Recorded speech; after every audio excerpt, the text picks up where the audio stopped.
नमस्कार।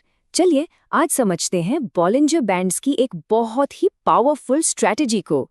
एक ऐसी स्ट्रैटेजी जो कम रिस्क के साथ इंट्राडे ट्रेडिंग में काफी मदद कर सकती है। तो शुरू करते हैं। ठीक है, तो ट्रेडर्स के साथ अक्सर एक चीज होती है ना। प्राइस टॉप बॉलिंजर बैंड को छूता है, हम शॉर्ट करते हैं और फिर वो ऊपर ही जाता रहता है। आखिर ऐसा होता क्यों है?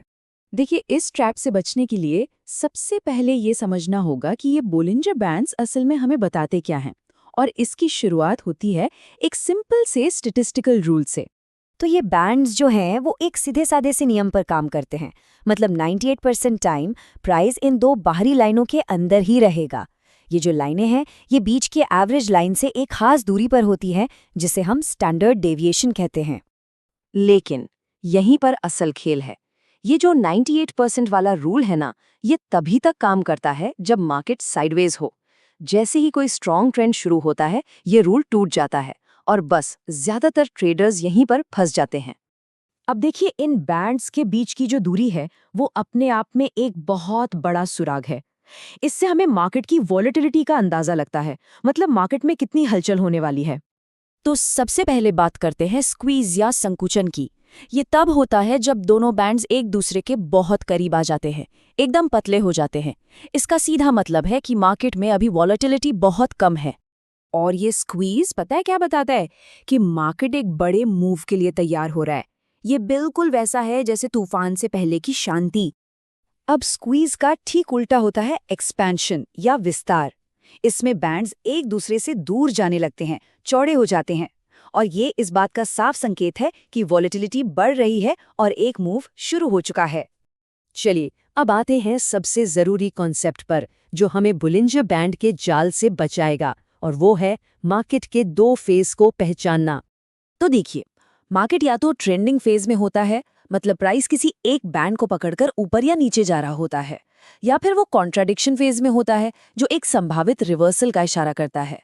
इन दोनों में फर्क करना ही बस वहीं पर सारी बात है। अच्छा, ट्रेंडिंग मार्केट को पहचानने का एक बहुत ही आसान विजुअल तरीका है।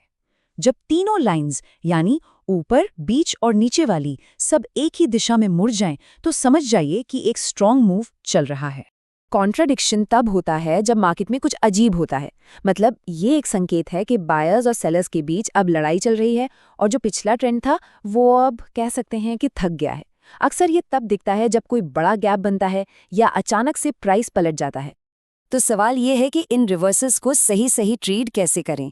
यहीं पर काम आता है हमारा एक खास और बहुत पावरफुल सेटअप बहुत सिंपल है। हम नॉर्मल बॉलिंजर बैंड्स यूज करेंगे, लेकिन जो बीच वाली 20 पीरियड की लाइन है उसे हम हटा देंगे ताकि चार्ट एकदम साफ दिखे। उसकी जगह हम एक 8 पीरियड का ईएमए लगाएंगे। ये ईएमए थोड़ा तेज होता है, तो हमें रीसेंट प्राइस एक्शन का ज्यादा अच्छा आइडिया देता है। तो चलिए एक शॉर्ट एंट्री के लिए इस सेटअप को स्टेप बाय स्टेप देखते हैं।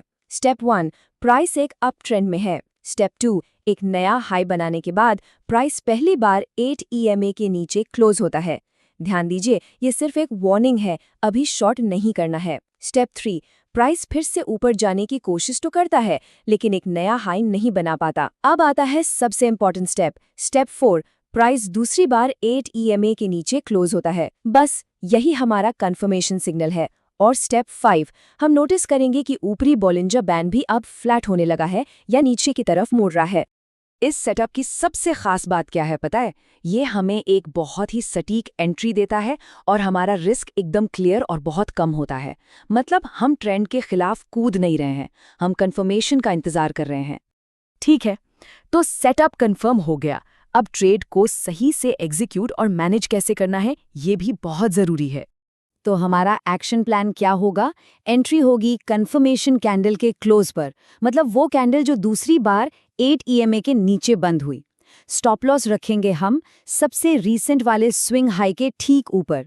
हमारा पहला टारगेट होगा निचला बॉलिंजर बैंड, और जैसे जैसे प्राइस नीचे जाएगा हम अपने स्टॉप लॉस को पिछली कैंडल के हाई पर ट्रेल करते जाएंगे। तो कुल मिलाकर इस पूरे सेटअप का मकसद यही है कि हम जल्दबाजी में शॉर्ट करने से बचें और एक बेहतर रिस्क टू रिवॉर्ड रेशियो के साथ ट्रेड करें। ये पूरा खेल पेशेंस और कन्फर्मेशन का है।